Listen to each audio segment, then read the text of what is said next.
orang tengok saya juga nih. Ya. Jadi alhamdulillah beliau ini salah satu kegemarannya adalah qiraat. Suaranya bagus, Masya Allah. Maka tadi putra beliau pun Habib Syarif luar biasa. Ya, merdu suaranya. Cuman baru satu istrinya Habib ya. Ada di sini nggak Habib ya? Ada ya. Mudah-mudahan aspeknya kedengeran ke dalamnya.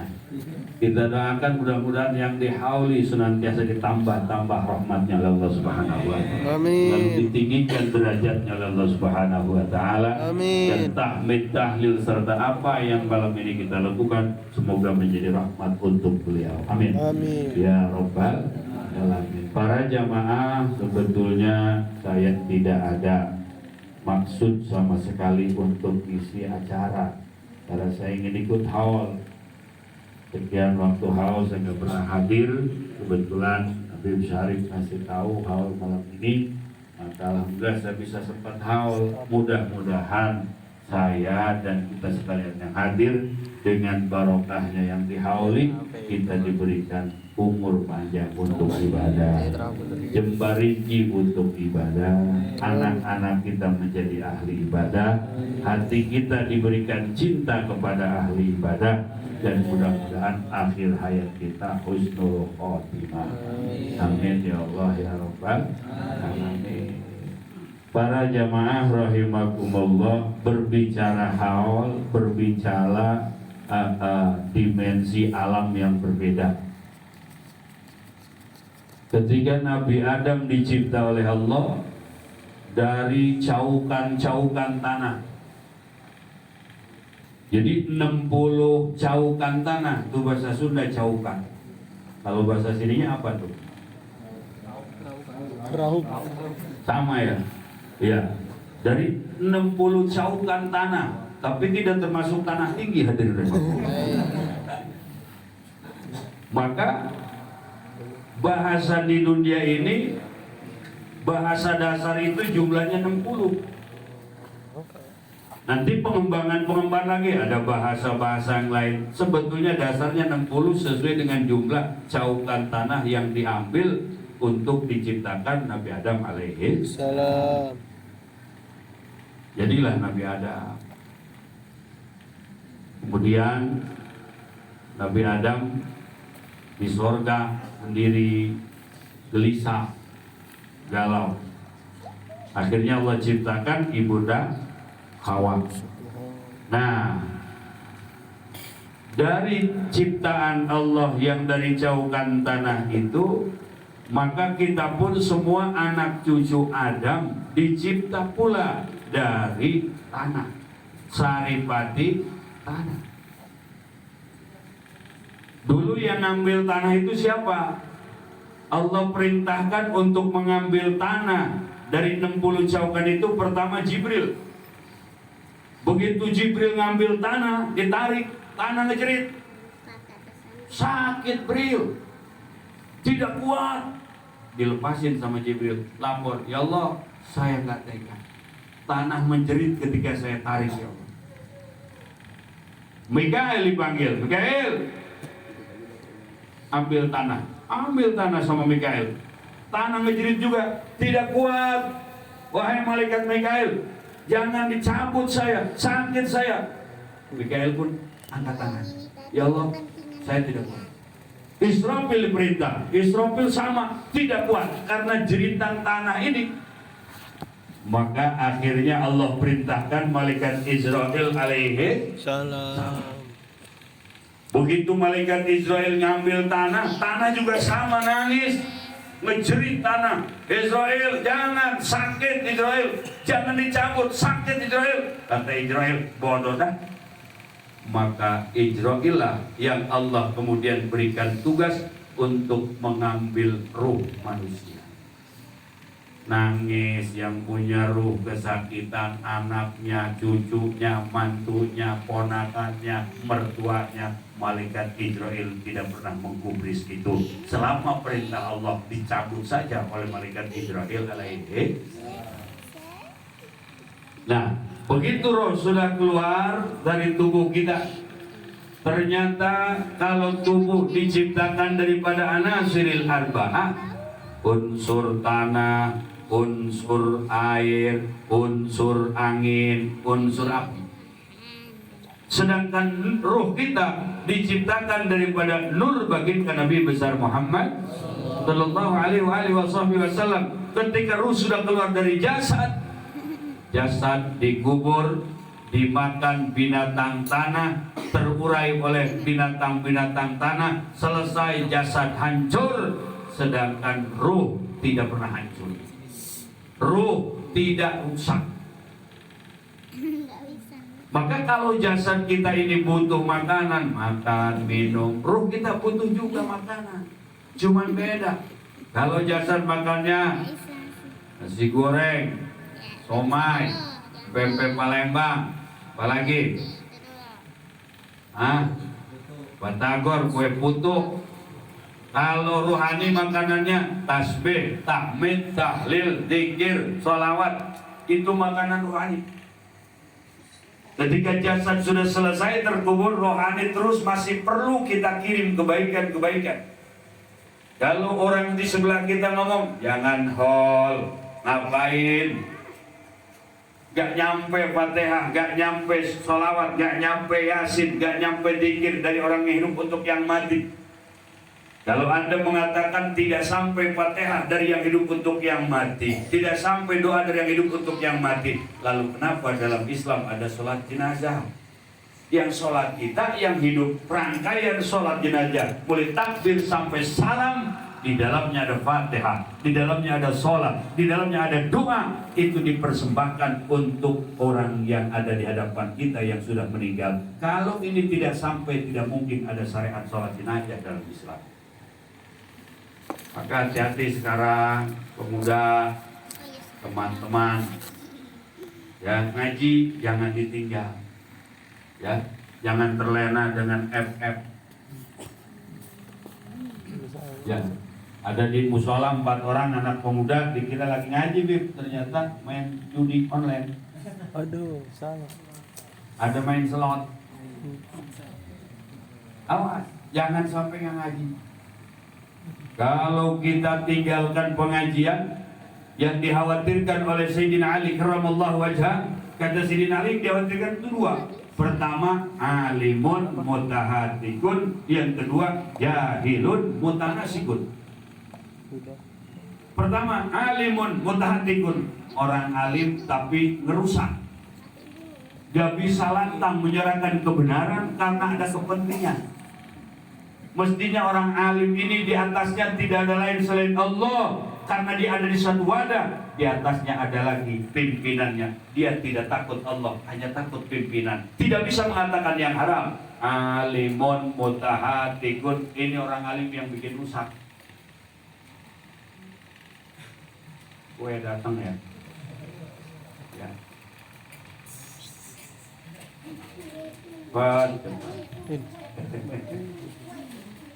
Yang kedua, jahilun mutanasikun. Yang bahaya lagi, orang jahil ibadah.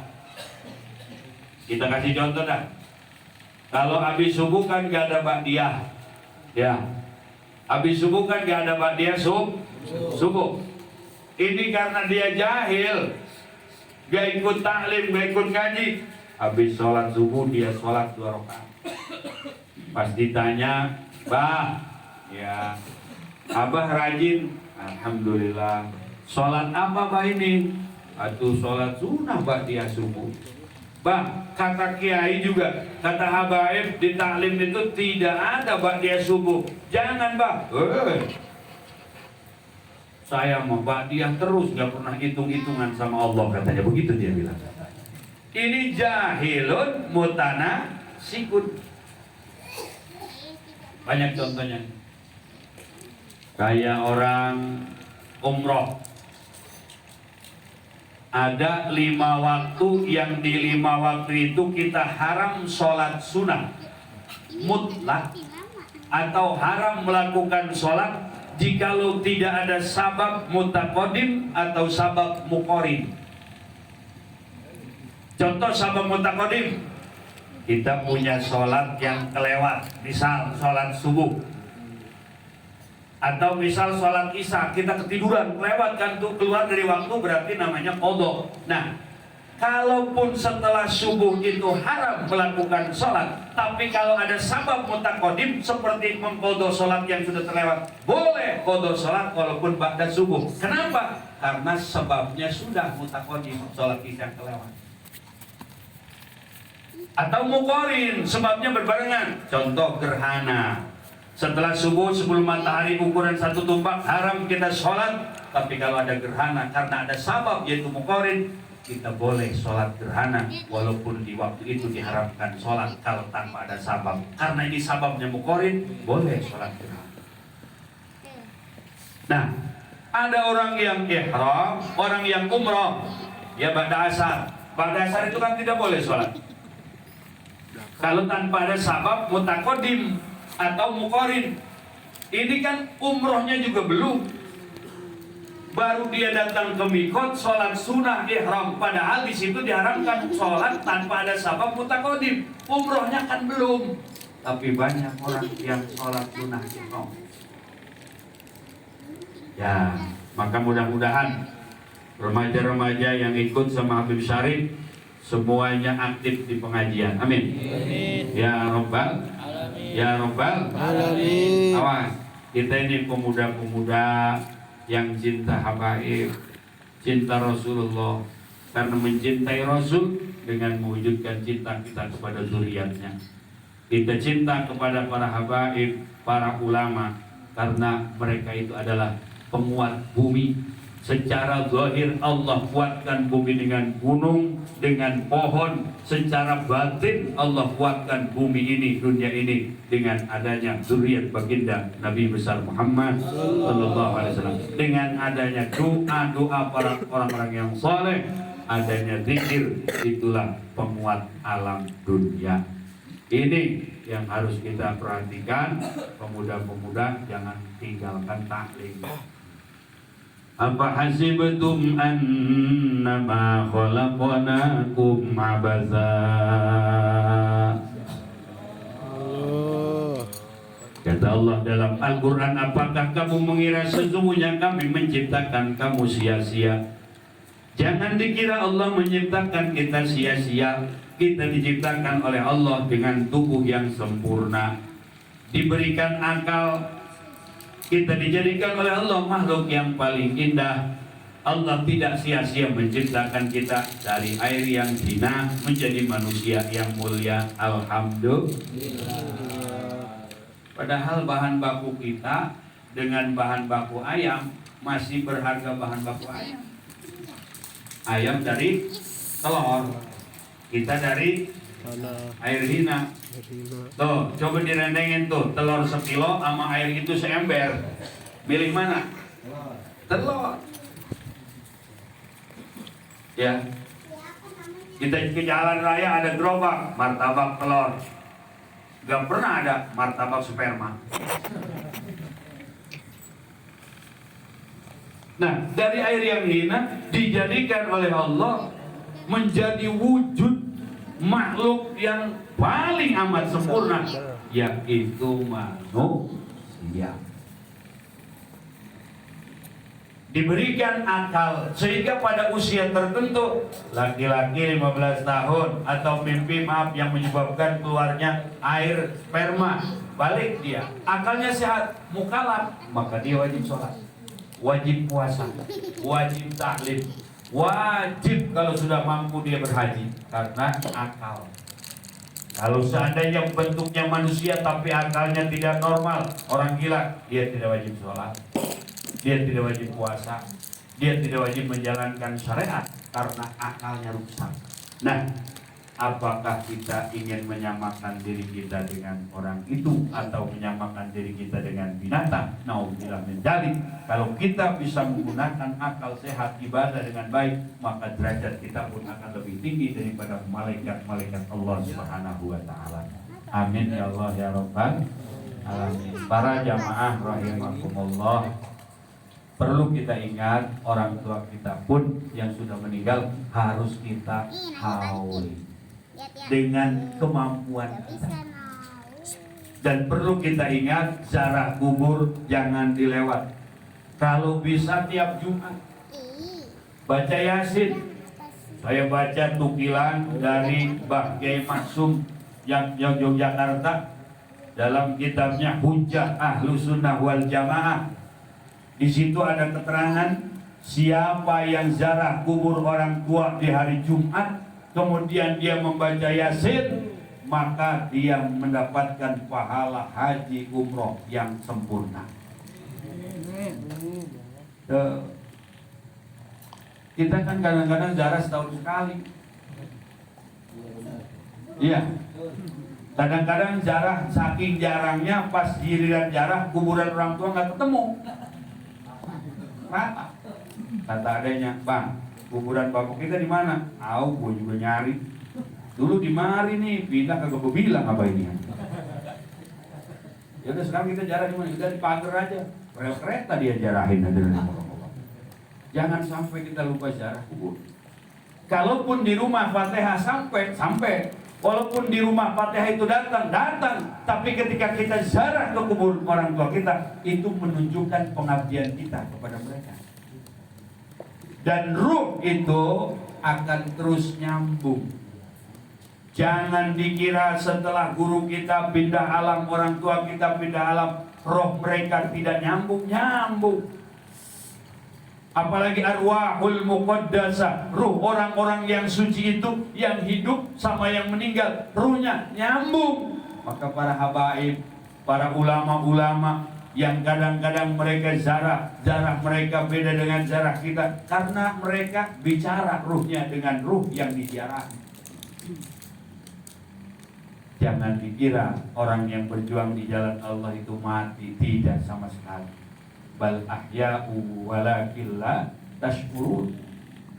Ya, oleh karena itu hati-hati nih remaja-remaja, ikut kajian Ahlus Sunnah wal Jamaah, jangan ikut Khalid Basalama, ya, jangan ikut Ustaz ya Piranda, jangan mereka itu dasar di sininya nggak ada dasar, terus langsung dia ke Mekah, kuliah di sana, ngaji di sana, pahamnya Wahabi, pulang ke sini. Ya udahlah, ulama-ulama dicaci, habaib-habaib dicaci.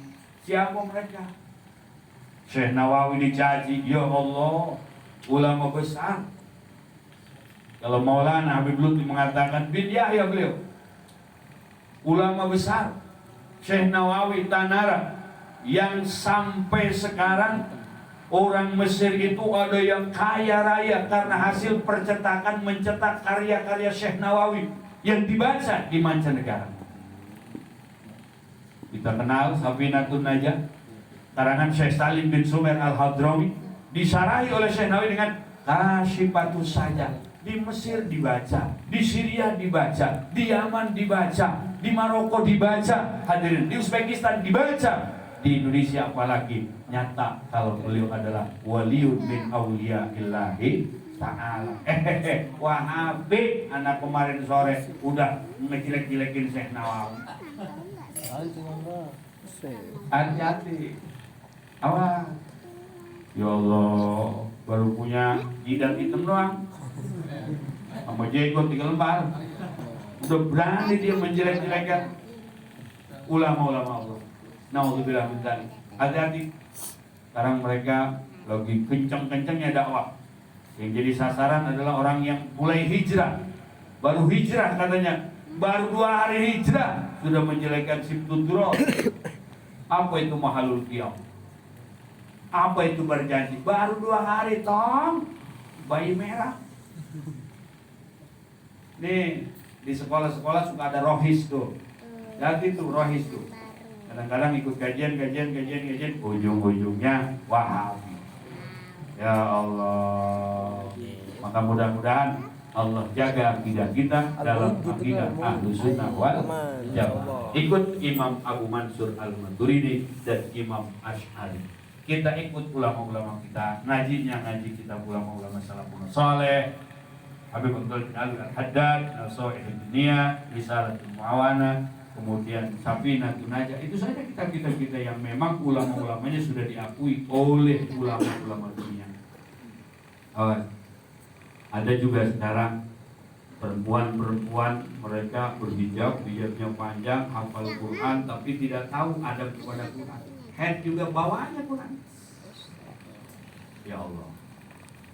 Lagi men juga Quran digendong-gendong aja, merasa paling Qurani. Jadi, nah kita dan guru-guru kita, ustaz-ustaz di kampung, kiai-kiai kampung yang ibadahnya jelas, mereka tidak anggap itu tidak menegakkan sunnah. Ya Allah, toh. Hati-hati, jadi guru hati-hati. Khudil ilma bisdirayah ma'asihatir riwayah litahsulal hidayah. Jadi kalau berguru, gurunya harus nyambung sanadnya. Gurunya dari gurunya, gurunya dari gurunya, gurunya dari gurunya, terus nyambung kepada baginda Nabi besar Muhammad sallallahu alaihi wasallam. Kemudian kalau hal-hal seperti ini kita tawasul, kita memohon, itu adalah ajaran-ajaran Ahlussunnah wal Jamaah yang kemudian hadirin para hadirin rahimakumullah, kita pun dianjurkan untuk memperbaiki tidak sekedar zahir tapi batin, menata kalbu, membersihkan ruhani. Disebut dengan apa namanya, yang dari zaman Rasul itu ada dekat makam Rasul itu ada di dulu rumah Rasulullah itu, di situ ada ashabus suffah. Ashabus suffah itu orang yang dari berbagai penjuru datang ke tempat Rasul ngaji, nggak pulang lagi. Kalau mungkin sekarang namanya pesantren, ya. Sufi itu baju wol sebetulnya, karena mereka pakai baju tebal. Jadi mondok dulu di Rasulullah. Ya. Maka orang Wahabi lagi-lagi mengatakan apa itu sufi, apa itu tasawuf. Padahal kitab-kitab kita ini yang dikarang oleh ulama sudah dibubuhi tasawuf, karena tidak sekedar zahir, batin harus diperbaharui. Contoh, Syekh Jainuddin Al-Malbari dalam Fathul Mu'in, berjamaah itu afdol dengan jamaah yang lebih banyak. Tetapi bagaimana kalau di masjid ini banyak, tapi masjidnya dibangun dari duit nggak jelas? Lalu masjid yang satu jamaahnya sedikit, tapi dibangun dengan duit yang jelas halalnya. Maka walaupun yang sedikit, walaupun jamaah ini jamaahnya sedikit, kita ikut yang sedikit saja. Kenapa? Karena masjid itu dibangun dari uang yang jelas halalnya. Walaupun itu banyak, tapi uang yang dibangunnya itu uang yang kurang jelas, mendingan pilih yang jelas uang pembangunan tersebut. Itu kan tasawuf. Nah, kalau mereka mengatakan nih Wahabi, itu tidak ada zaman Rasulnya. Rasulullah sudah mengajarkan dasar-dasar tasawuf. Ketika Rasul sebelum diangkat jadi Nabi, hilir mudik naik ke Gua Hiro. Ketika Rasul mendapat wahyu Iqra, itu bukan yang pertama Rasulullah naik ke Gua Hiro. Rasul ke Gua Hiro tahannus, ingin menyendiri, hanya ingin dengan Allah, bergerak meninggalkan manusia dan segala macam keramaiannya. Maka guru-guru kita, para habaib, para ulama selalu punya tempat khalwah menyendiri. Yang jelas-jelas kalau kita ziarah ke Banten, ke Syekh Asnawi Caringin, masuk ke masjidnya itu ada tangga naik ke atas, di atas itu ada kamar. Sampai sekarang masih ada. Itu kamar tempat tahanus Syekh Asnawi.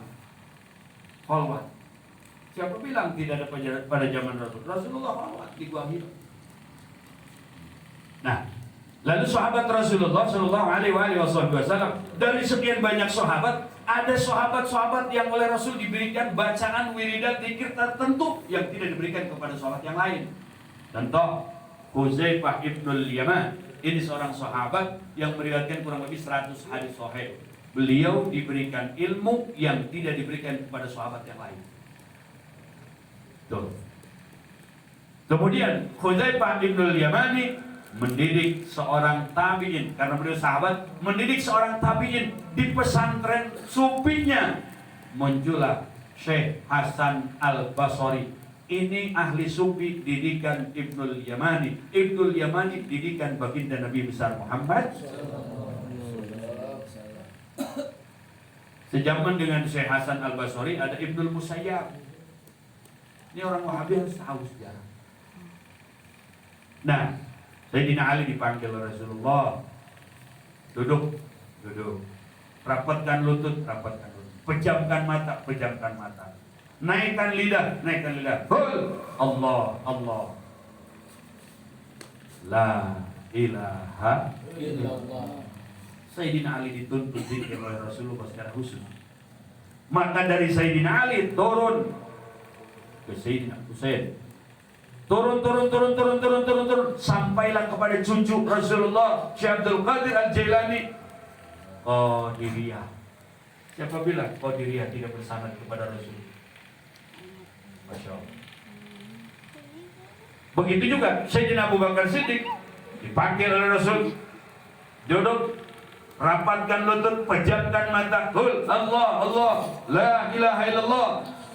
Maka dari Sayyidina Abu Bakar Siddiq turun sampailah kepada Syekh Bahamuddin An-Naqsabandi di Uzbekistan. Itulah Naqsabandiyah. Siapa bilang thariqah itu tidak bersanad kepada Rasul? Maka dipadukanlah oleh ulama Indonesia yang sangat amat luar biasa, Syekh Khatib As-Sambasi, dipadukan Qadiriyah wan Naqsabandiyah. Ini adalah satu jalan yang ditempuh oleh para ulama untuk menuju Allah. Maka kita tidak perlu menghiraukan pendapat orang-orang Wahabi yang baru. Kita ikut ulama, kita ikut habaib. Zikir kita ikut zikir ulama dan habaib. Tahlil kita ikut tahlil mereka. Insya Allah kita selamat dunia akhirat. Amin ya Allah ya Rabbal ya Rabbal alamin. Hadirin hadirat rahimakumullah, pembekalan untuk anak-anak muda. Kalau beli buku hati-hati pengarangnya siapa, lihat dulu. Kalau pengarangnya orang-orang Wahabi jangan dibeli. Jangan. Karena penyerangan kepada ulama lewat buku ini cepat sekali. Sampai-sampai mereka itu berani menentang Hujjatul Islam Imam Ghazali yang luar biasa. Ya Allah. Abad ke-5 Hijriah itu filsafat Aristoteles, kemudian Plato, kemudian sebelumnya Ximenes, ini digemari oleh manusia pada saat itu di alam dunia.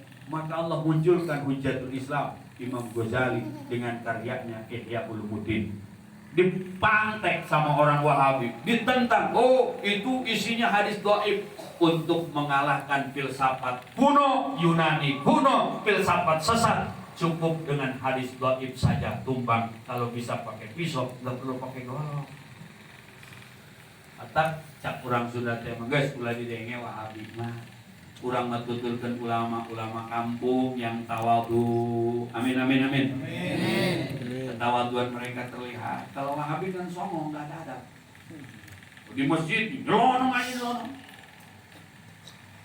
Masjid nyelonong. Celana cingkrang. Enggak, begini tuh. Alhamdulillahirabbil alamin. Ya pakai bismillah. Pas ditanya, kenapa nggak bismillah? Ente madhab apa? Syafi'i.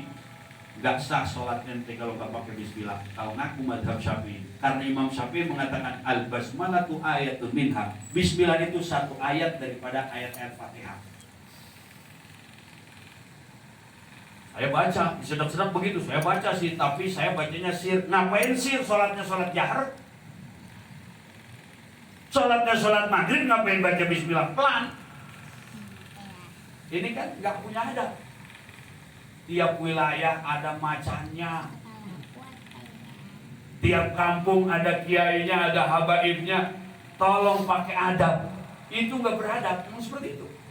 Ya Allah ya Rabbi, mudah-mudahan lah anak-anak remaja nih ikut sama habaib, sama ulama biar selamat akidahnya. Amin. Ya Rabbal alamin. Maka oleh karenanya bapak-bapak juga sekarang hati-hati kalau pesantrenkan anak juga hati-hati. Banyak pesantren Wahabi. Enggak lah, biarin katanya akidahnya mah. Saya kan yang penting anak saya tahfidz. Pak, enggak tahfidz enggak apa-apa. Yang penting akidahnya Ahlus Sunnah wal Jamaah. Apalagi dia tahfidz ahlu sunnah, luar biasa. Ini ada rumah tahfidz tapi bawa Habib, nyari pesantren tahfidz yang lain. Jangan di situ, takut ketularan. Ya, ya Pak ya. Ya. Udah supir. Nyari pesantren yang biasa lah. Akan pesantren salaf yang disebut balai rombeng, yang nggak pakai begini begitu. Ikhlas. Dari keikhlasan itu akan muncul sosok-sosok yang militan, yang ikhlas menjadi pemimpin di tiap-tiap masyarakat. Amin ya Allah ya Rabbal alamin. Hadirin hadirat muslimin muslimat rahimakumullah. Hanya ini yang dapat sampaikan. Mudah-mudahan almarhum selalu penuh dengan rahmat Allah, dan mudah-mudahan perjuangan almarhum diteruskan oleh putra-putra beliau, dan mudah-mudahan tahlil serta apa yang kita baca malam ini menjadi rahmat untuk beliau. Bismillahirrahmanirrahim. Kitab Al-Fatihah. Bismillahirrahmanirrahim. Alhamdulillahirabbil alamin arrahmanir rahim maliki yaumiddin. Iyyaka na'budu wa iyyaka nasta'in. Ihdinas siratal mustaqim. Shiratal ladzina an'amta 'alaihim ghairil maghdubi 'alaihim waladdallin. Sekian dan terima kasih. Assalamualaikum warahmatullahi wabarakatuh. Waalaikumsalam.